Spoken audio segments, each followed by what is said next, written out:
Doctor Tahir Nazir آپ کو اپنے پلیٹ فارم پہ خوش آمدید کہتا ہے۔ تو ناظرین، آج ہم سیاسی اجارہ داری کے حوالے سے ایک بات کرنے کی کوشش کریں گے۔ میرے اسٹاف اور میرے ادارے نے اس پہ کافی ساری انفارمیشن اکٹھی کی ہیں،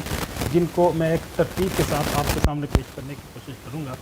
ہم اس سیاسی اجارہ داری کو پولیٹیکل ڈکٹیٹرشپ کے نام سے بھی یاد کرتے ہیں کہ جس طرح کچھ مخصوص افراد، مخصوص شخصیات یا مخصوص خاندان مختلف ملکوں اور قوموں کے اندر ایک ڈکٹیٹرشپ کی شکل انہوں نے بنائی ہوئی ہے، اور ان خاندان سے باہر کوئی اور فرد اس مخصوص سیاسی جماعت کا قائد نہیں بن سکتا، کسی مخصوص عہدے پہ فائز نہیں ہو سکتا۔ تو یہ سیاسی ڈکٹیٹرشپ ہے، اور ہمارا مقصود ان خاندان یا ان سیاسی جماعتوں یا ان قوموں اور ملکوں کے نظام کے اندر کوئی انریسٹ پیدا کرنا مقصود نہیں ہے۔ ہم صرف علمی اعتبار سے غیر متعصبانہ گفتگو کر دیتے ہیں، اس کے بعد فیصلہ اپنے قارئین اور سامعین پہ چھوڑ دیتے ہیں۔ اگر ہم پولیٹیکل ڈکٹیٹرشپ کی بات کریں تو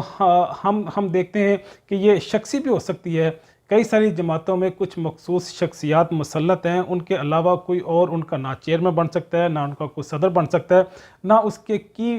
پوسٹ پہ آ سکتا ہے۔ تو اسی طرح ہم دیکھتے ہیں کہ کچھ مخصوص خاندان بھی ہیں، ان خاندان سے باہر ان کی جماعت کے اندر لیڈرشپ نہیں آ سکتی۔ جس طرح ہم انڈیا میں دیکھتے ہیں کہ اندرا گاندھی کا جو خاندان ہے، راجیو گاندھی تھے، پھر ان کے بعد ان کی جو بہو ہے، پھر ان کے جو بڑے سیاسی تھے، مطلب ایک مخصوص گاندھی خاندان میں ہی ان کی کانگریس کے اندر، جماعت کے اندر ایک لیڈرشپ آئے گی۔ پاکستان کے اندر ہم دیکھتے ہیں کہ مسلم لیگ نواز کے اندر اگر کوئی قائد آ سکتا ہے تو اسی شریف فیملی سے ہی آ سکتا ہے، اس شریف فیملی سے باہر کا بندہ مسلم لیگ نون کی پوسٹ پہ نہیں آ سکتا۔ تو یہ بھی سیاسی خاندانی اجارہ داری کی ایک بہت بڑی مثال ہے۔ سیاسی اجارہ داری وہی ہے جس کو ہم پولیٹیکل ڈکٹیٹرشپ کا نام بھی دیتے ہیں۔ ہم اس کو سول بیوروکریسی، تو بات اور طرف چلی جاتی ہے، لیکن بہرحال سب سے جو اچھا لفظ ہے وہ اس کو سوشل ڈکٹیٹرشپ یا پولیٹیکل ڈکٹیٹرشپ کا نام دے سکتے ہیں۔ یا کچھ سیاسی جماعتوں کی اور سیاسی خاندانوں کی مخصوص جماعتوں پہ، سیاسی جماعتوں پہ جو اجارہ داری ہے، اسی کو ہم سیاسی اجارہ داری کے نام سے یاد کرتے ہیں۔ سیاسی اجارہ داری یہ تھرڈ ورلڈ کنٹریز میں، ڈیولپنگ کنٹریز میں، ساؤتھ ایسٹ ایشین کنٹریز اور افریقن کنٹریز میں خصوصاً بڑا سنجیدہ انسانی المیہ اور مسئلہ ہے، اور اس موضوع پہ میرے سٹاف نے اور میرے ادارے نے کوشش کی، ڈاٹا بھی کلیکٹ کیا، انفارمیشن بھی کلیکٹ کی، اور آج ہم اسی سیاسی اجارہ داری کے حوالے سے گفتگو کریں گے۔ تو سیاسی اجارہ داری کو ہم ایک پولیٹیکل ڈکٹیٹرشپ کا نام بھی دیتے ہیں، ہم اس کو سوشل ڈس آرڈر کا نام بھی دیتے ہیں، ہم اس کو انلیگل آکوپیشن یا مناپلی بھی کے نام سے بھی یاد کرتے ہیں۔ تو بہرحال یہ کسی بھی شکل میں ہو کہ کسی بھی نوعیت کی ہو، سیاسی اجارہ داری سے دیکھا یوں گیا ہے، انسانیت نے، قوموں نے اور مختلف علاقوں نے، اور اس میں جو دانشور ہیں، جو اینالسٹ ہیں، انہوں نے یوں ہی کنکلوڈ کیا کہ سیاسی اجارہ داری کسی بھی شکل میں ہو، اس کے کوئی اچھے نتائج ثابت نہیں ہوتے۔ تو جب بھی ہم کسی عنوان پہ، کسی موضوع پہ بات کرتے ہیں تو ہماری ہرگز یہ کوشش یا خواہش نہیں ہوتی کہ ہم کسی خاندان، کسی فرد یا کسی سیاسی جماعت کو مجروح کریں، اس کا کوئی نقصان کریں۔ ہم علمی اعتبار سے غیر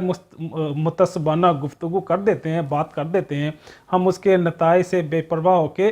پھر فیصلہ قارئین پہ، اپنے سامعین پہ چھوڑ دیتے ہیں کہ وہ ہماری باتوں سے کوئی بھی فیصلہ، کوئی بھی نتیجہ اخذ کر لیں۔ تو سیاسی اجارہ داری، جس طرح میں نے آپ کو بتایا کہ یہ بھی کاروبار کی طرح، ایک ملٹری ڈکٹیٹرشپ کی طرح، یا دنیا کے مختلف مذاہب میں جس طرح سے ہم دیکھتے ہیں کہ لوگوں کی کم علمی کو ایکسپلائٹ کرتے ہوئے، ان کا بینیفٹ لیتے ہوئے، ان سے مختلف انداز میں اجارہ داری یا ان پہ مسلط ہوتے ہیں۔ مسلط ہونے کے بعد اپنے مخصوص ایجنڈے کے تحت وہ اپنی چیزوں کو آگے سے آگے بڑھاتے ہیں۔ تو سیاسی اجارہ داری بھی ایک ایسی ہی شکل میں دنیا کی مختلف قوموں میں، ملکوں میں مسلط ہے، اور پاکستان کے اندر بھی ہم اس کو بڑے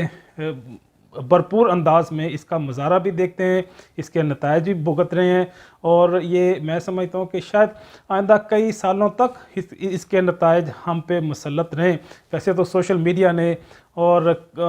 کئی سارے اور جو محققین ہیں، دانشور ہیں، اداروں نے بڑا خوبصورت کام کیا، اور کافی حد تک اس سیاسی اجارہ داری کو توڑنے اور ختم کرنے کی کوشش کی ہے، لیکن پھر بھی یہ ایسی مضبوط شکنجے کی طرح ہم پہ مسلط ہے کہ اس کو ختم کرنا اتنا آسان نہیں رہا۔ اسی پیغام کے ساتھ ڈاکٹر طاہر نذیر آپ سے اجازت چاہتا ہے۔ ملتے ہیں زندگی کے نئے موڑ میں کسی نئے موضوع کے ساتھ، تب تک کے لیے اللہ حافظ۔